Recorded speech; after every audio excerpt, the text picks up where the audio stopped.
The Heroes of Olympus, Book 4, The House of Hades, by Rick Riordan. Chapter 37, Annabeth.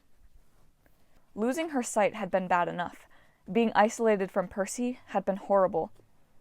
But now that she could see again, watching him die slowly from Gorgon's blood poison and being unable to do anything about it, that was the worst curse of all. Bob slung Percy over his shoulder like a bag of sports equipment, while the skeleton kitten Small Bob curled up on Percy's back and purred. Bob lumbered along at a fast pace, even for a Titan, which made it almost impossible for Annabeth to keep up. Her lungs rattled. Her skin had started to blister again. She probably needed another drink of firewater, but they'd left the river Phlegethon behind.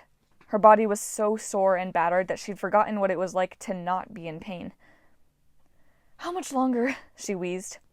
"Almost too long," Bob called back. "But maybe not."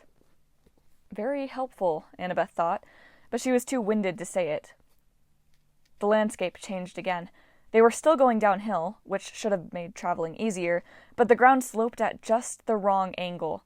Too steep to jog, too treacherous to let her guard down even for a moment. The surface was sometimes loose gravel, sometimes patches of slime. Annabeth stepped around random bristles sharp enough to impale her foot, and clusters of, well, not rocks exactly, more like warts the size of watermelons. If Annabeth had to guess, and she didn't want to, she supposed Bob was leading her down the length of Tartarus's large intestine. The air got thicker and stank of sewage. The darkness maybe wasn't quite as intense, but she could only see Bob because of the glint of his white hair and the point of his spear. She noticed he hadn't retracted the spearhead on his broom since their fight with the Arai. That didn't reassure her. Percy flopped around, causing the kitten to readjust his nest in the small of Percy's back. Occasionally, Percy would groan in pain, and Annabeth felt like a fist was squeezing her heart. She flashed back to her tea party with Piper, Hazel, and Aphrodite in Charleston. Gods, that seemed like so long ago. Aphrodite had sighed and waxed nostalgic about the good old days of the Civil War, how love and war always went hand in hand. Aphrodite had gestured proudly to Annabeth, using her as an example for the other girls. "I once promised to make her love life interesting, and didn't I?" Annabeth had wanted to throttle the goddess of love. She'd had more than her share of interesting. Now Annabeth was holding out for a happy ending. Surely that was possible, no matter what the legend said about tragic heroes. There had to be exceptions, right? If suffering led to reward, then Percy and she deserved the grand prize. She thought about Percy's daydream of New Rome. The two of them settling down there, going to college together. At first the idea of living among the Romans had appalled her. She had resented them for taking Percy away from her. Now she would accept that offer gladly. If only they survived this. If only Reyna had gotten her message. If only a million other long shots paid off. Stop it, she chided herself. She had to concentrate on the present, putting one foot in front of the other, taking this downhill intestinal hike one giant wart at a time. Her knees felt warm and wobbly, like wire hangers bent to the point of snapping. Percy groaned and muttered something she couldn't make out. Bob stopped suddenly. "Look." Ahead, in the gloom, the terrain leveled out into a black swamp. Sulfur yellow mist hung in the air. Even without sunlight, there were actual plants, clumps of reeds, scrawny leafless trees, even a few sickly-looking flowers blooming in the muck.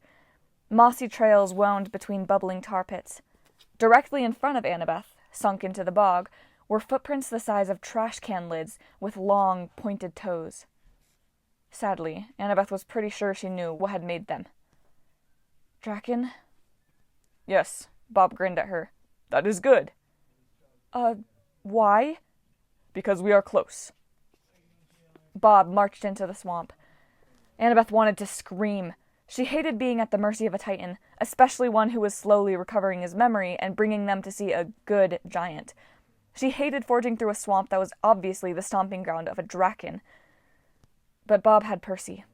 If she hesitated, she would lose them in the dark. She hurried after them, hopping from moss patch to moss patch and praying to Athena that she didn't fall in the sinkhole. At least the terrain forced Bob to go slower. Once Annabeth caught up, she could walk right behind him and keep an eye on Percy, who was mumbling deliriously, his forehead dangerously hot. Several times he muttered, "Annabeth," and she fought back a sob. The kitten just purred louder and snuggled up. Finally, the yellow mist parted, revealing a muddy clearing like an island in the muck. The ground was dotted with stunted trees and wart mounds. In the center loomed a large, domed hut made of bones and greenish leather. Smoke rose from a hole in the top. The entrance was covered with curtains of scaly reptile skin, and flanking the entrance, 2 torches made from colossal femur bones burned bright yellow. What really caught Annabeth's attention was the draken skull. 50 yards into the clearing, about halfway to the hut, a massive oak tree jutted from the ground at a 45-degree angle.